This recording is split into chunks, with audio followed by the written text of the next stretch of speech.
Welcome to the BFF Report. I'm your host, Mike B, aka Phony, and today we're going to be doing something a little bit different. This game is called Order and Chaos, and it's right here on my iPad. Can you guys see that? Isn't that crazy? Look at that, there's my little night elf thing. Anyways, this game was released probably a couple days ago, and it's only available on all the devices pretty much, like Android, iOS, pretty much you name it, unless you have some weird Unix-based phone, in which case you're kind of screwed. Stop being a nerd. Anyways, let's go ahead and get on with the show. Alright, character creation. So let's go ahead and make something that we can use throughout this review here. Let's see, we have 4 different races. We have humans, nice little summary on the right-hand side there. Elves, right, okay, good little summary. Ancient race, of course, yes. Let's see, orcs, pretty standard stuff in a fantasy MMO. Undead, right? I have Sauron up there in the upper right corner, right? Nothing we haven't seen before. Check out the females, let's see. Alright, not bad. Let's see, interesting. Obviously the chick from Shrek.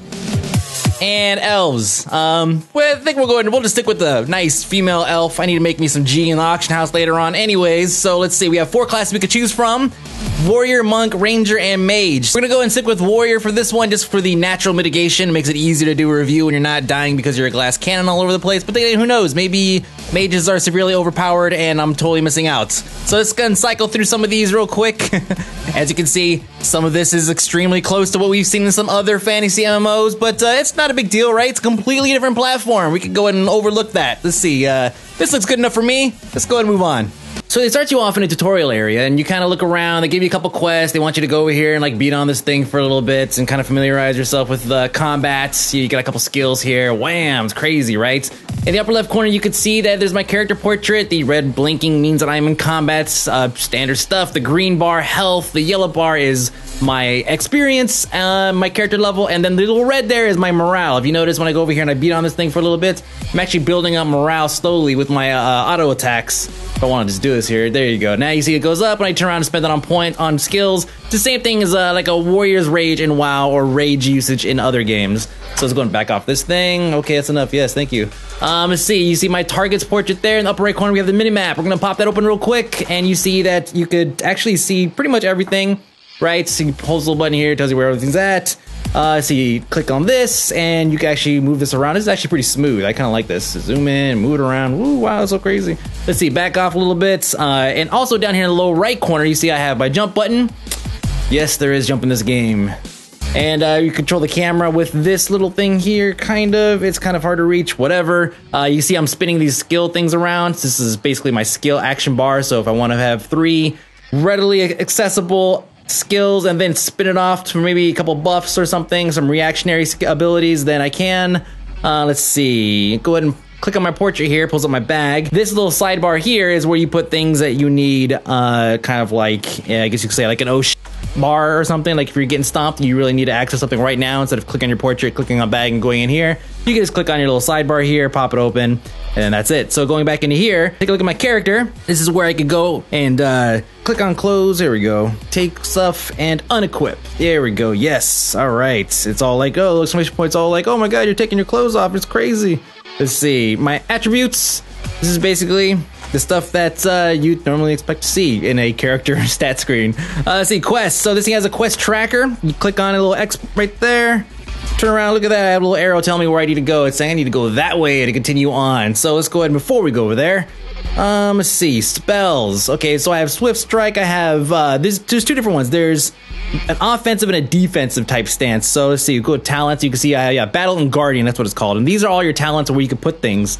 Let's go ahead and take a look real quick. I haven't actually done this yet. So let's take a look at Martialist stance. Your attack speed increases 30% and 1 additional enemy can be targeted. Your morale will begin decreasing when the stance is enabled. The stance will remain enabled for 30 seconds or until you use up all your morale. Or what's the cooldown? Is there a cooldown on this? I don't think there's a cooldown on this. Okay, well, whatever. Let's see, what is this cool abilities? Head smash. Your shield slap also stuns enemy for 1 second. Shield slap, huh? I guess shield slam was a little too close to. See, barbed shields, some interesting things. Obviously, this is your prot warrior build, so you got like an arms slash fury and prot build for your warriors. Going back over here, let's go ahead and pop open the bags. Let's see, bags. Click on this here, courage. We're gonna go ahead, this is a new skill that we've not actually acquired yet, so we click on use. Ding, okay, go spells. And this is over here in my guardian side, courage. I pop this down here into my bar, bam, done. Now I pop this and I start getting health back whenever I have enough morale to actually use it. Otherwise it's all like, not enough morale. Let's see, I think it's pretty much wraps everything up for the, for your thing. I'm naked. Oh, that's right, I took my armor off. I just take clothes off. I don't remember I did that. Wow, that's crazy. All right, let's talk about questing. Now, I was actually going to come through here and say that all quests are kill X of Y or gather X of Y, but then I would have been actually like 98.5% correct, but then there would have been like one guy who would have pointed out that there is, in fact, an escort quest that exists before level 10. There might be more after that, but up until then, I only came across one, and it was a legit escort quest. I actually walked with somebody, things started spawning everywhere, I killed them all, got to the end, she's like, congratulations, here's your quest rewards. Unfortunately, I was sitting on I was not somewhere where I was plugged in to record, or else I would have shown you guys. I'm sorry. But it's good to know that there is actually some kind of variety, and hopefully later on in the levels you actually get to have a little bit more of that, escort or party quest or dungeons and all that. I have not seen any myself, and I'm level 10. But maybe they'll come through. Maybe there's some stuff, some end game. What are we talking about? This is an iPad game, right? This is so weird. Let's move on. Now, what you're looking at here is me fighting an elite mob. You can see the little gargoyle that's surrounding his character portrait, and he hits like a truck. Now, I'm going to die, again, and you're gonna see a little window pop up. It's gonna say, oh, hey, you're dead. You can either go to your GY and spend some cash if you're over level 10, because it costs money if you die and you pass level 10, or you can spend 1 rune and res right here in place. So you're probably wondering to yourself, what are these runes? What is this? Some kind of currency I could pick up while looting mobs? Is this something that I could buy off the auction house, for example? Yes, there's an auction house. We'll talk about that in just a second. So far as I could tell, runes can only be purchased through the cash shop. And if we take a look here, you can see that depending on how many you want, that's how much it's going to cost. If you scroll back and forth here, you can see it. It's a free-to-play item shop type setup, except for the game is not free-to-play. Did I mention the price yet? No, I didn't. The game is actually $6.99 to get you started, and then after August 1st, there is going to be a monthly fee, which you'll see on this side here, of this much, depending on how many months you want to purchase ahead of time. So there's a monthly fee, which is very small, just to access various services like the mailbox, the auction house, trading with your friends, etc. So that means you could pretty much just level and just vendor everything, I guess, if you don't have a premium account past August 1st. But wait, there's one more tab here. Oh, gold! You can actually buy in-game currency with real-life currency. Wow, that's crazy. This people are just making money all over the place. So what can you buy with gold? Almost everything. What can you buy with runes? Not quite everything. Besides the fact that you can actually spend them on rezzing wherever you want. It's kind of a convenience thing. It's everything that has to do with buffing your gameplay style that doesn't include buying weapons. So you could buy everything from enchants to your weapons to companion pets. Yes, I've seen a couple of those floating around. I've not seen any mounts just yet, but I'm pretty sure hopefully there'll be some eventually later on. Then again, I keep saying hopefully, like I expect so much from an iPad game. I'm still freaking out. PvP arenas, not in yet. World PvP, apparently it exists. I have not experienced it yet, and dueling is in the game. Nobody wants to duel me because I'm awesome, so I couldn't show any of that. But I did get to the first major city, and I was able to look around and check things out. It was pretty big in size. It was pretty nice, and lots of big, crazy, weird spinning things, and all kinds of big statues everywhere for some random reason. And you can do everything in your major hub city, what you would expect to do in any major city. There's crafters, there's vendors, there's crafting, by the way, and it actually works the way it should. I was pretty impressed. There's the auction house, and you know what? Let's talk about that.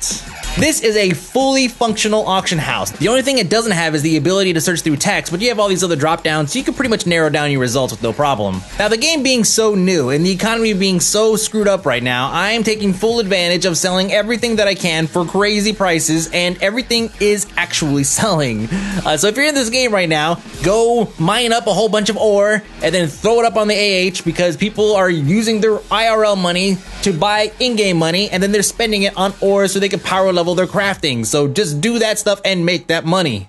Outside of that, you're pretty much looking at the game that's going to set the standard for MMORPGs on a mobile platform. There was Pocket Legends before this, which Pocket Legends was nice, but it didn't quite have the feel that this game does. This game actually feels very open world, whereas Pocket Legends almost had a very closed off, kind of everything's instance, lots of loading screens. It didn't quite have the open world feel that Order and Chaos is bringing us.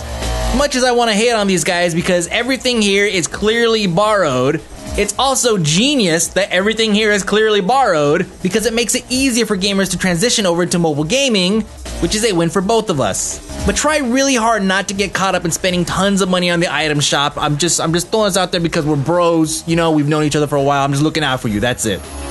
All right, guys, let me know in the comments below what you think. Again, this is a full-blown MMO in this little deal here. Technology, man, what's going on? Pretty soon it's gonna be in our brains. It's nuts. So keep in mind, I'm told that this thing does not function in anything other than a Wi-Fi environment. So you cannot play over 3G, which I think is kind of odd, but I guess kind of makes sense. As I was playing, nobody else was lagging like crazy, so I can only assume that nobody's using 3G. Let me know again, comments below, aka Mike B. I have no idea what I'm doing next week. Feel free to throw me a suggestion. Some of you guys are something about soul, blade and soul or something. I have no idea. Let me know. I'm only rushing because I only have a couple seconds left on the thing, so I'll talk to you guys next week. Bye.